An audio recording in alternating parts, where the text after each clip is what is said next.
우리가 지금까지 쭉 살펴왔던 여러 내용들은 인생이 과연 무엇인가, 삶의 진정한 행복, 기쁨, 의미, 그것이 무엇일까? 솔로몬은 자신의 많은 경험들을 다 되돌아보면서 인생에 대한 깊은 탐구를 쭉 해왔습니다. 그리고 현실 속에서 이상에 빠져서도 안 되고 현실을 직시하는 많은 이야기들을 나누어왔습니다. 아무리 지혜가 많다 해서 어떤 일들이 우리 뜻대로 이루어지는 것이 아니고 또 많이 배웠다 그래서 그렇게 되는 일도 아니고 그 모든 일들에 되는 일에는 항상 때와 시기가 있고 그 때와 시기는 늘 하나님께서 주장하신다 하는 이야기들을 쭉 나누었습니다. 그래서 이 현실 속에서 일어난 다양한 많은 일들을 쭉 이야기해 왔어요. 이제 솔로몬이 말하고자 하는 결론적인 이야기에 우리가 한 걸음 더 가까이 다가섰습니다. 전도서 11장, 12장 이 내용은 이제 결론적인 이야기들을 쭉 마무리하는 과정에 왔습니다.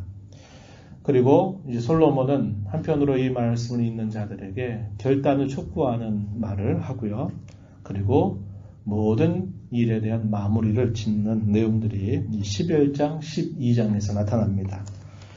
우리가 알고 있는 이 내용들은 크게 두 부분으로 나눠볼 수 있겠어요. 1절로부터 6절까지의 내용과 그리고 7절에서부터 10절까지의 내용으로 나누어 볼 수 있겠습니다. 1절의 내용은 내일을 향해서 무엇인가를 시도할 것을 우리에게 이야기하는 겁니다.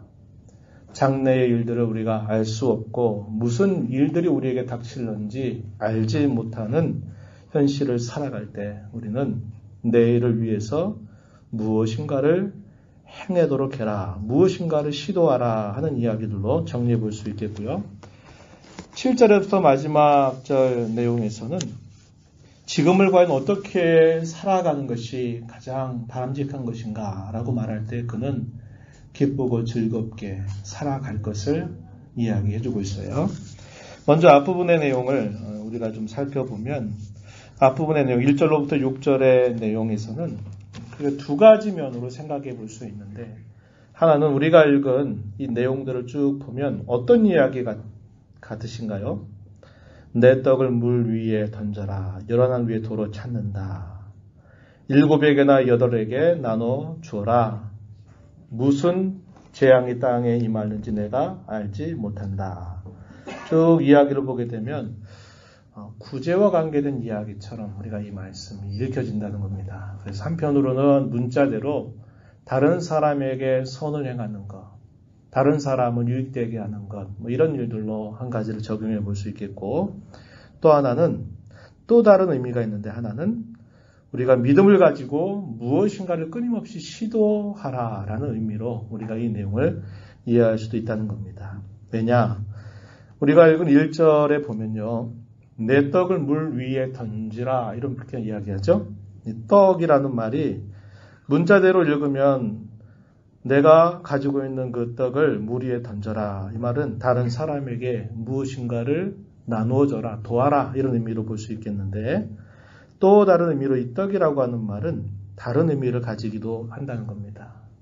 어떤 물건이라든지 혹은 살림살이를 뜻하는 말이기도 하라는 겁니다.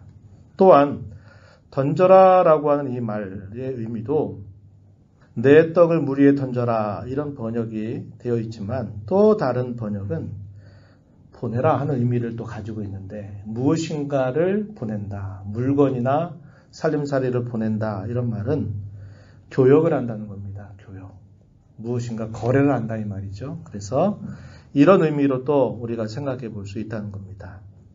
우선적으로 우리가 첫 번째 생각할 때 말 그대로 떡을 물 위에 던져라 이 말은 인색함이 없는 너그러운 행동, 다른 사람을 돕는 행동 이것을 가르치는 것을 우리가 볼 수 있겠는데 이런 의미에서 그러한 일들을 다른 사람들을 위해서 행하라는 겁니다. 이렇게 이 말을 받을 수도 있고 또 다른 의미로 아까 이야기했듯이 우리의 물건이나 살림살이 혹은 교역을 하는 것으로 말하게 된다면 자신의 물건이나 살림살이를 다른 곳으로 보내라 이런 의미인데 그러기 위해서는 분명한 신뢰가 있어야만 된다고 하는 겁니다. 우리가 어떤 사람과 교역을 한다 그럴 때는 그 상대방에 대한 믿음과 신뢰가 없이는 그런 일을 할 수가 없다 하는 겁니다. 그러니 두 가지 의미로 이렇게 나눠서 생각해 볼 수 있겠어요. 첫 번째, 말 그대로 구제나 선한 행동으로 우리가 볼 때 또 다른 성경 구절을 우리가 떠올려 볼 수 있겠는데, 예를 들면 욥기서 22장 24절 25절 말씀에 보면은 이런 말씀이 주어집니다. 내 보화를 티끌로 여기고 오빌의 금을 계곡의 돌로 여겨라. 그리하면 전능자가 내 보화가 되시며 내게 고귀한 은이 되실 것이다. 이런 말을 우리가 읽을 수 있습니다.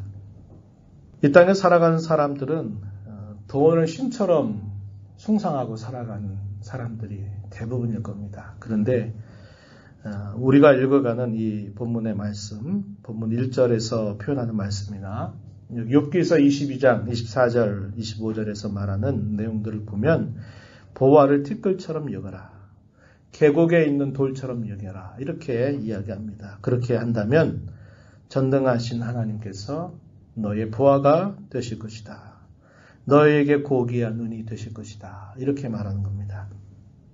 언젠가 좋은 결과가 주어질 것을 기대하면서 그렇게 하라고 솔로몬은 촉구해주고 있어요.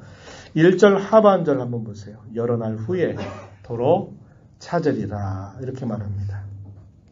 미래에 무슨 일들이 특별히 좋지 않은 그런 재앙들이 임할는지 내가 알지 못한다는 겁니다. 그래서 지금 주어져 있는 그런 일들을 가지고서 선하고 좋은 일들을 행할 것이다. 이렇게 이야기해 주는 겁니다.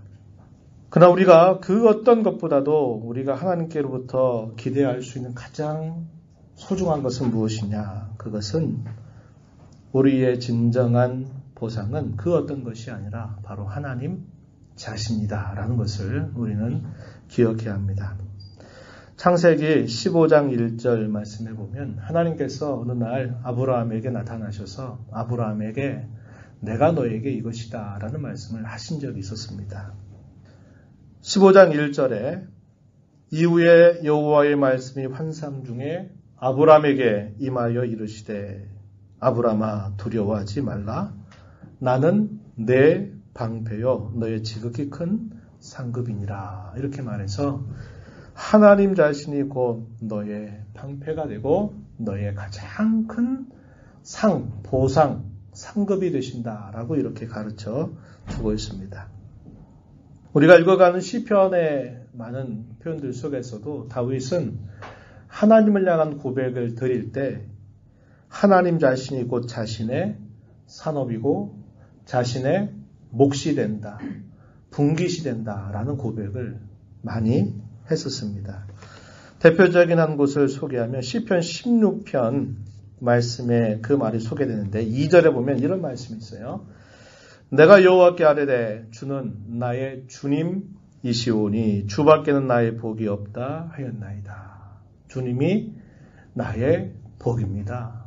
주님밖에 나의 다른 복이 없습니다. 라는 고백을 다윗이 하나님께 올려드리죠. 몇 절 뒤로 내려가서 16편 5절에 보면 또 다윗은 하나님 앞에 이렇게 고백합니다. 여호와는 나의 산업과 나의 잔의 소득이시다. 이렇게 하나님 앞에 고백을 하고 있다는 겁니다. 그래서 우리 성도가 이 땅에 살면서 우리가 어떤 일들이 우리에게 닥칠지 알지 못하는 현실을 살아갈 때 우리가 선하고 좋은 일들을 할 때 무엇인가를 기대하죠. 근데 그 기대 가운데 가장 확실하고 가장 소중하고 가장 큰 기대는 뭐냐? 하나님 자신이 우리에게 지극히 큰 상급으로 우리에게 약속되고 있다는 겁니다. 어제가 저희 막내 아들 생일이었어요. 생일이 되면 생일 축하를 기대하고 선물을 기대하죠. 선물을 기대합니다. 네, 어린 아이들의 생각에는 선물에 관심이 있어요. 선물. 그래서 그 선물이 뭐냐, 자기가 원하는 거냐, 아니면 자신이 원치 않는 것이냐에 따라서 기분이 좋아졌다가 도저히 좋아지지 않기도 하는 일들이 있어요. 뭐를 잘 알지 못합니까? 우리 엄마가, 아빠가 그 선물보다 더 소중하고 귀하다라는 것을 많이 놓칠 수 있어요. 우리가 신앙생활을 하면서 하나님께서 기뻐하시는 일들을 행할 때에는 어떤 기대가 있습니다. 하나님께서 우리에게 더 좋은 것을 주실 것이라고 하는 믿음의 기대를 가지고 어떤 일들을 우리가 행하게 되죠. 그럴 때 우리도 그럴 수 있다는 겁니다. 하나님께서 내게 뭘 더 주시려고, 하나님께서 내게 무엇인가를 주실까, 이걸 주셨으면 좋겠다, 이런 생각을 우리가 갖고 기대하면서 어떤 일들을 할 수가 있습니다. 그런데 우리가 놓치지 말아야 할 건 뭡니까? 하나님이 무엇을 주시느냐 하는 것보다도 우리에게 모든 것을 주실 수 있는 하나님 자신이 가장 큰 보상이 된다는 것을 우리는 잊지 말아야 한다는 것이죠. 선물이 엄마나 아빠보다 클 수 없는 것처럼 우리가 하나님께로부터 받는 그 어떤 것이 아무리 좋고 아무리 존귀하다 한들 하나님 자신보다 더 클 수는 없는 겁니다. 그래서 우리가 어떤 일들을 할 때 그저 눈앞에 어떠한 유익이 우리에게 뜻대로 주어지지 않는다 그래서 우리가 하던 일들을 멈추거나 그것을 더 이상 할 필요가 없겠다, 이렇게 우리가 그것을 그만둘 것이 아니라 하나님 자신이 우리에게 가장 큰 상급으로, 보상으로 우리에게 주어지고 있다는 것, 주어지겠다고 약속하고 있는 것을 우리는 언제나 굳게 믿으면서 우리가 어떤 일들을 힘써가야 한다는 것을 잊지 말아야 한다는 것입니다. 이어지는 말씀 2절에 보면은 이렇게 말합니다. 7에게나 8에게 나누어 줄지어다, 이렇게 말하죠. 이것도 역시 두 가지 의미로 나눠볼 수 있는데, 하나는 말 그대로 어떤 좋은 일, 관용을 베푸는 일과 관계에서 볼 때는 될 수 있는 대로, 자기가 할 수 있는 대로 가급적이면 많은 방면에 선하고 좋은 일들을 다른 사람에게 행해라, 이런 말로 이해할 수 있는 표현입니다. 될 수 있는 대로 많은 사람에게 많은 자비를 베풀어 주라 하는 그런 의미로 우리가 이 말씀을 받을 수 있어요. 7이나 8에게 줘라, 이렇게 하는 이 말씀을요. 왜냐? 2절 하반절에 보면은 재앙이 언제라도 이 세상에 임할 가능성이 있기 때문이라고 이야기합니다. 무슨 재앙이 땅에 임하는지 내가 알지 못한다. 그러니 네가 지금 할 수 있는 대로 각적 좋은 일들, 자비를 베푸는 일들, 관용을 베푸는 일들을 많이 하도록 해라, 이렇게 권면을 해주는 겁니다. 또 다른 하나의 의미로서는 이 말은 어떤 의미로 이해할 수 있느냐, 아까 자신이 가지고 있는 물건이나 또 살림살이, 그것을 가지고 교역을 해라, 무엇인가를 시도해라, 무엇인가를 해보라 하는 말로 우리가 이해한다면, 이 말씀의 내용은 또 어떤 의미로 우리에게 전달해 주냐면, 할 수 있는 다양한 기회를 선용하라 하는 말로 우리가 이 말씀을 받을 수 있는 것입니다. 7에게나 8에게 줘라, 이런 말을 썼죠. 7 그리고 8, 이 말은 가능한 한 모든 방법을 가지고 어떤 일들을 위해서 시도해보라는 겁니다. 그리고 그 뒤에 또다시 한 번을 더해서 또 한 번 시도해봐라 하는 의미로 이 말을 이해할 수 있다는 겁니다. 왜냐? 우리의 미래에 어떠한 위험이, 어떠한 시련이, 어떠한 재앙이, 그런 일들이 닥칠 수 있는지, 닥치게 될런지 우리는 알지 못하기 때문에 지금 그러한 일들을 시도하라는 겁니다. 믿음을 가지고 무엇인가를 위해서 끊임없이 시도하라, 이러한 말씀으로 이것을 우리가 이해할 수 있다는 겁니다. 3절 가서 보면 이렇게 말해요. 3절에 보면 구름의 피가 가득하면 땅에 쏟아지며 나무가 나무로나 북으로나 쓰러지면 그 쓰러지는 곳에 그냥 있을 것이다, 이렇게 말합니다. 여기 3절에서 구름의 피가 가득하다라는 이 말의 의미, 그것은 뭔가 불길한 전망을 떠올려 주는 겁니다. 구름의 피가 가득하게 되면 어떻게 되는 겁니까? 당연히 땅에 어느 순간 떨어지게 되는 거죠.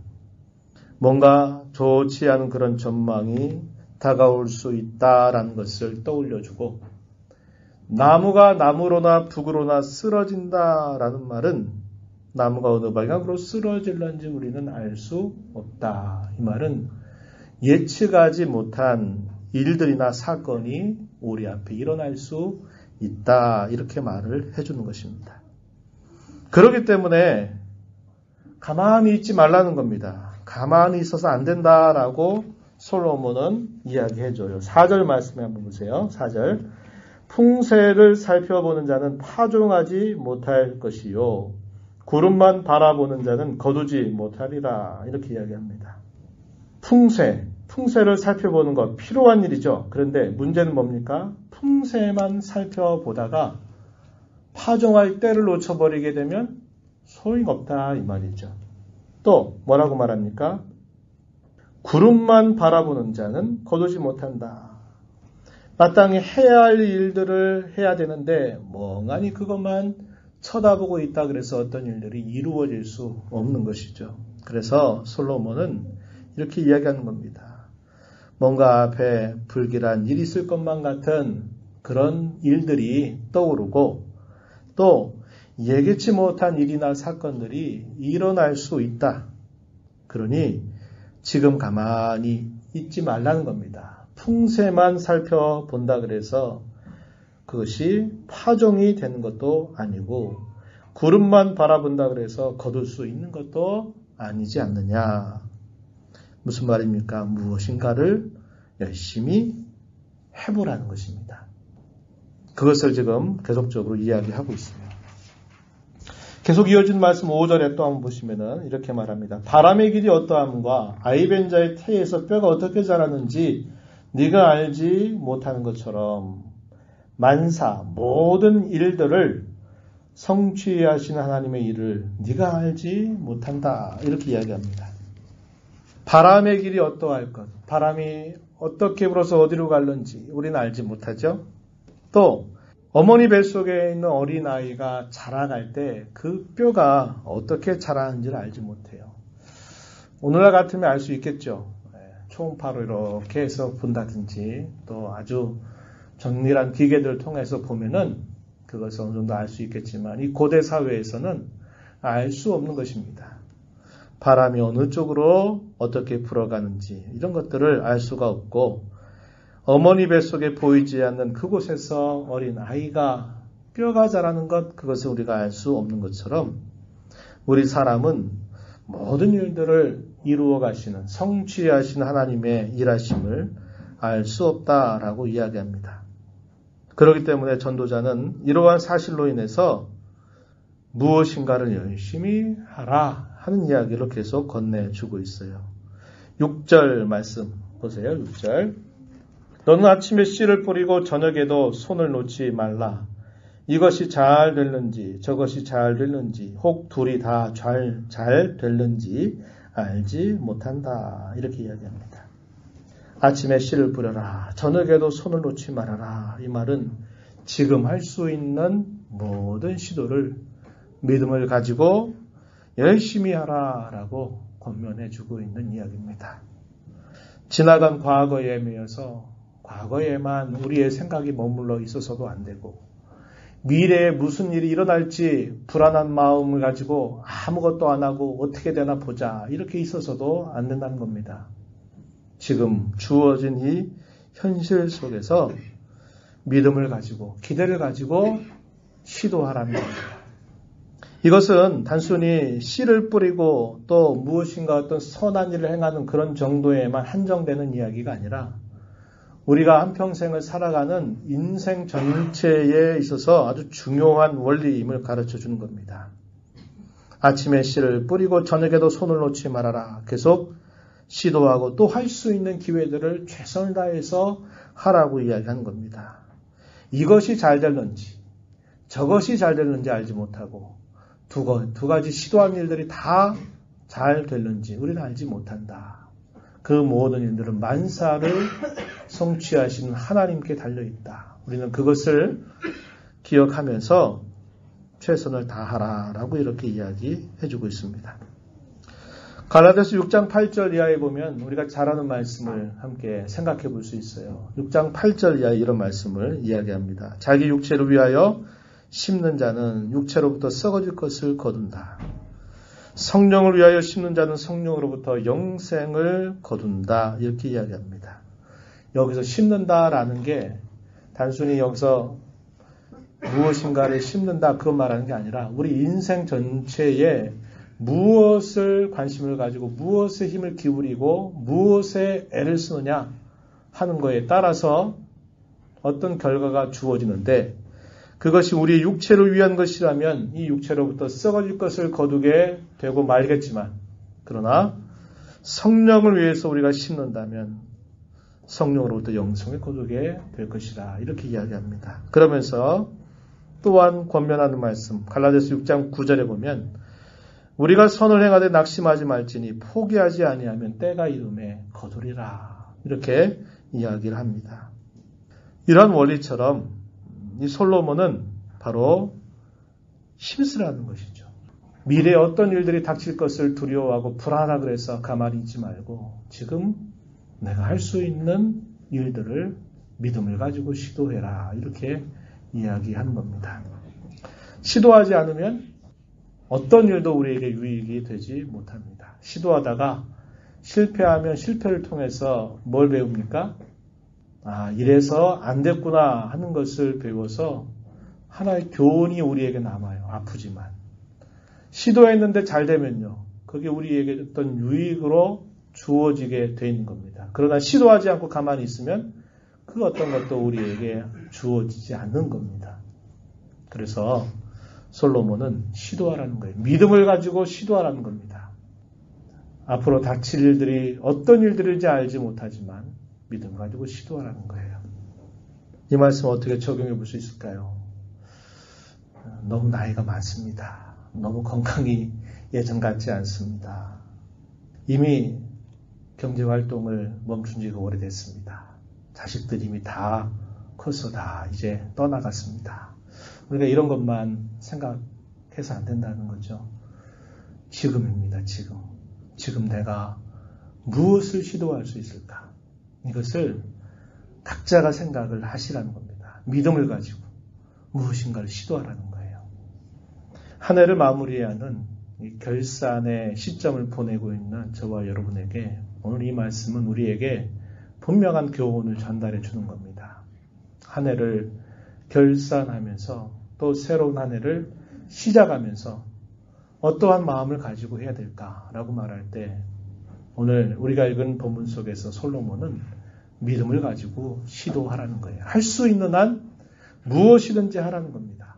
선하고 좋은 일들, 하나님의 뜻에 합한 것을 가지고 계획을 세우고 시도하라는 것을 우리에게 일깨워주고 있다는 거예요. 7절로부터 이어지는 말씀에서는 역시 비슷한 내용들인데요. 지금이라고 한 이 시간, 이것을 기회로 잘 선용할 것을 우리에게 이야기하되 어떻게 해라 라고 말할 때 즐겁게 해라, 기쁘게 해라 하는 말을 강조해줘요.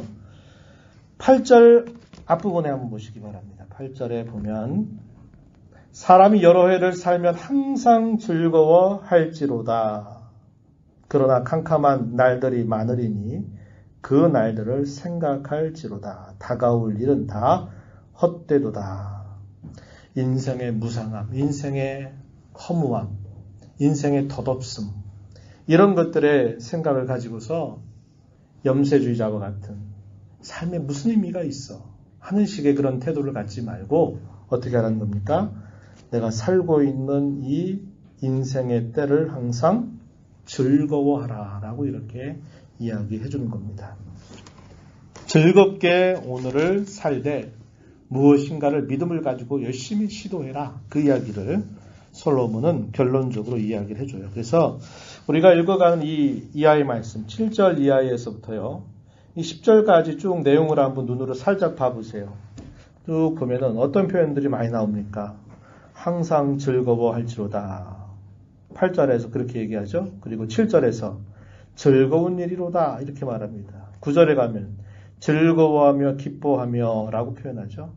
그래서 이 짧은 이야기 속에 솔로몬이 계속 말할 때 지금을 살아가는 삶의 태도를 즐겁게 기쁘게 살아가도록 해라. 이렇게 이야기한 겁니다. 인생은 허무하니 다 의미 없다. 다 쓸데없다. 라는 그런 마음 가지고 살지 말고 오늘을 기쁘고 즐겁게 살아가라 하는 말을 강조해 주고 있습니다. 7절 말씀 이렇게 말하죠. 빛은 실로 아름답다라고 표현했습니다. 빛은 실로 아름다운 것이라 눈으로 해를 보는 것이 즐거운 일이로다. 이렇게 말합니다. 빛이 왜 아름다울까요? 빛이 아름다운 것은 그 빛을 통해서 우리는 이 세상의 아름다움을 볼 수 있기 때문에 그러합니다. 이 빛이 없어 보세요. 아무리 그 아름다운 자태, 또 멋있는 자태를 가지고 있어도 캄캄함이 가려버리면 어떤 것도 알아볼 수가 없는 겁니다. 이게 아름다운지, 이게 어떤 모양인지 알 수가 없는 거예요. 그러나 우리가 이 세상의 아름다움을 볼 수 있는 것 뭐 때문에 그래요? 빛이 있기 때문에 그런 겁니다. 그 이야기를 쭉 해주는 거죠. 그래서 빛을 아름답다라고 솔로몬은 이야기합니다. 또 하반절 이어지는 말씀에서 눈으로 해를 보는 것이 즐거운 일이다 라고 말합니다. 눈이 있어서 해를 보는 것 너무나 당연한 일이다 라고만 생각하지 말고 이것은 참으로 즐거운 일이다 라고 여겨라 이렇게 가르쳐 주고 있습니다. 눈으로 해를 보는 게 왜 즐거운 일입니까? 내가 지금도 살아있다는 증거가 되기 때문에 그렇습니다. 우리가 앞에서 읽어왔던 말씀 중에 죽은 사자, 아무리 위험이 있고 아무리 힘이 센 짐승의 왕이라 부르는 사자도 죽어 있다면 아무런 소용이 없는 거죠. 차라리 조그만 짐승이라도 살아있는 것이 그것이 더 값진 것이지 죽어있는 사자가 뭐가 좋다고 말할 수 있겠냐는 거죠. 우리가 살아있다는 것, 숨을 쉬고 있다는 것, 그것이 우리에게는 즐거운 일이라고 생각하라고 이야기하는 겁니다. 아쉬움이 남고 후회가 남고 아유 왜 그랬었나 안 그랬었더라면 하는 그런 아쉬움이 많이 남는 이 한 해의 마지막을 보내고 있다 하더라도 우리가 지금 눈을 떠서 또 해가 뜨고 지는 것을 볼 수 있고 한다는 것은 무슨 뜻일까요? 다시 무엇인가를 새롭게 시도할 수 있는 기회가 있다는 겁니다. 전에 못했지만 더 잘해볼 수 있는 기회가 지금도 이 순간에도 주어져 있다는 것을 우리에게 보여줍니다. 그러니 지금 주어진 인생의 기회를 즐거운 것으로 기쁜 것으로 여기면서 살아가라고 솔로몬은 우리에게 가르쳐 주고 있어요. 건강을 잃어본 사람은 건강의 소중함을 알게 됩니다. 귀가 소중하다고 느끼는 때는 언제입니까? 청력이 나빠져서 어떤 소리를 잘 듣지 못할 때는 귀가 잘 들리는 게 복이라는 걸 알게 되죠. 눈도 마찬가지입니다.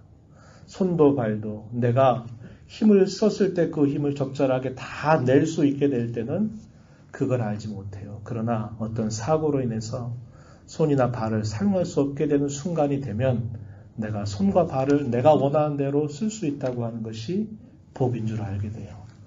우리가 눈을 떠서 빛을 통해서 세상을 볼 수 있다는 것, 그것은 참으로 귀한 일입니다. 복된 일이에요. 숨을 쉬고 존재하고 있다는 것, 내게 또다시 삶의 기회가 있다는 것, 실패에서도 또다시 무엇인가를 다시 잘해보려고 시도할 수 있다고 하는 것, 이것은 우리에게 큰 복이다. 이것을 즐겁게 여기라고 우리에게 가르쳐 주고 있습니다. 캄캄한 날들이 많을 것이다 라는 말을 솔로몬은 이어서 합니다. 8절 하반절에 보면요. 그런 이야기를 해요. 8절에 보면 캄캄한 날들이 많을 것이다. 어려움의 때가 많이 있을 것이다. 그렇게 말하는 겁니다. 다가온 일들은 헛되다. 이 말은 우리 인생이 무상하다는 거죠. 우리 인생이 모호하다는 겁니다. 무슨 일을 만날지, 어떤 일들이 우리의 인생 앞에 펼쳐질는지 우리는 알지 못하다는 겁니다. 그러하기에 지금 내가 살아있음을 즐거워하고 기뻐하면서 하나님 앞에 살 것을 이야기해 주는 것이죠. 9절로부터 10절의 내용에 보면 청년에게 주는 말씀인데 우리가 이 말씀 받을 때 어떻게 받을까요? 모든 지금의 내 모습 속에 이 말씀을 우리가 받는 자세를 가져야 되겠죠. 이렇게 권면합니다. 9절에 보면 내 어린 때를 즐거워하며 내 청년의 날들을 마음에 기뻐하라.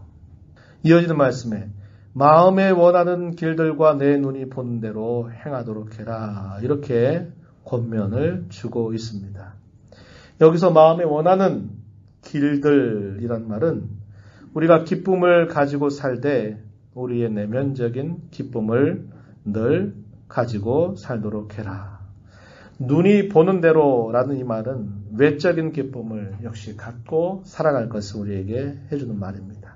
이런 기쁨을 추구하면서 이런 기쁨을 가지고 행하라. 힘써 행하라 라고 이렇게 권면을 주고 있습니다. 그런데 분명히 기억해야 될 한 가지 중요한 조건이 있다. 그 내용이 뭐냐면 하나님께서 이 모든 일들로 말미암아 심판하실 줄을 알아라. 이렇게 이야기해줘요. 9절 하반절에 그러나 하나님이 이 모든 일로 말미암아 너를 심판하실 줄 알아라. 기쁘고 즐겁게 무엇인가를 위해서 시도하고 또 애를 쓰되 그 일에 대한 결과를 하나님께서 판단하실 줄을 항상 생각해라. 그것을 항상 마음에 두고 해라. 이렇게 이야기를 해줘요. 전도서 12장 마지막 절에서 보면요. 우리가 이제 다음 시간에 읽게 될 부분인데 이렇게 말합니다. 하나님은 모든 행위와 모든 은밀한 일을 선악간에 심판하시리라. 하나님은 우리가 무엇인가를 하고 하는 일들에 대한 결과에 대해서 하나님은 그것을 심판하신다라는 사실을 이야기합니다. 그것을 항상 생각하면서 시도하라는 거예요. 그리고 기쁘고 즐겁게 주어진 삶을 하나님 앞에서 살아가라고 우리에게 이야기해주고 있습니다. 조심할 것 하나를 덧붙여 줘요. 그 내용이 10절 말씀에 이렇게 이야기합니다. 그런즉 근심이 내 마음에서 떠나게 하며 악이 내 몸에서 물러가게 하라. 이렇게 이야기합니다. 근심과 악 이것을 항상 조심해라 라고 이야기합니다. 살아가는 그런 삶 속에서 늘 조심해야 될 것, 근심한다, 염려한다 이런 것들 여러 생각이 갈래갈래 나누어져서 어떻게 해야 될지 모르는 상태 이것을 근심한다, 염려한다 이렇게 말하는 겁니다. 악을 항상 조심하면서 그렇게 해라 이렇게 권면을 해주고 있다는 거예요. 그래서 우리가 이 말씀을 쭉 종합해 보면 무슨 이야기입니까? 우리가 살아가면서 만나게 된 일들을 우리는 알 수 없고 그러나 하나님은 모든 때와 시기를 주장하시면서 모든 일들을 성취하시는 일을 하나님은 행하신다는 겁니다. 그러니 믿음을 갖고 무엇인가 선하고 좋은 일들을 위해서 계속적으로 시도하라는 거예요. 시도하라는 겁니다. 가만히 제자리에서 그저 가만히 어떻게 되나만 살펴보고 있지 말고 시도하라는 거예요. 모험하라는 거예요. 믿음의 모험을 시도하라는 겁니다. 그것을 촉구하는 거예요. 그럴 때 어떻게 해라? 늘 기쁘고 즐겁게 내가 이렇게 살아있다고 하는 것, 내가 내 삶을 또다시 좀 더 잘 살 수 있는 기회를 가지고 있다는 것, 하나님을 좀 더 잘 섬길 수 있는 생명의 기회를 가지고 있다는 것을 기뻐하면서 하나님 앞에서 시도하라. 과거에 머물러 있지 말고 미래의 불안 속에 사로잡혀 있지 말고 지금을 시도해라. 이렇게 우리를 권면하고 있는 겁니다. 우리는 이 말씀을 보면서 미래를 향하는 우리의 삶과 오늘의 현실을 충실하게 살아가는 삶이 항상 좋은 균형을 이루어야 된다는 것을 배우게 됩니다. 이 삶의 균형이 깨져버리면 미래를 지향만 하다 보면 현실을 외면해버리죠. 이상주의자 같은 공상에 사로잡혀 살아가는 사람이 되고 말 겁니다. 또 반대로 미래가 없이 현실만 그저 바라보고 살게 되면 그저 현실에 일어나는 일들 때문에 그것으로 인해서 낙심하고 그것으로 인해서 순간 기뻐하고 하는 일들이 끊임없이 반복되게 일어나게 될 거예요.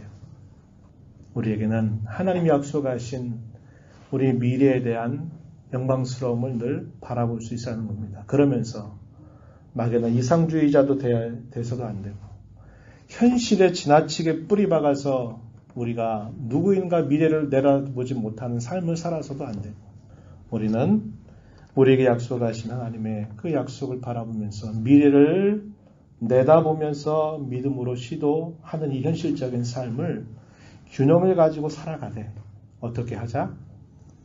기쁘고 즐겁게 감사한 마음을 가지고 하나님 앞에 그렇게 살아가자라고 본문은 우리에게 교훈을 해주고 있습니다.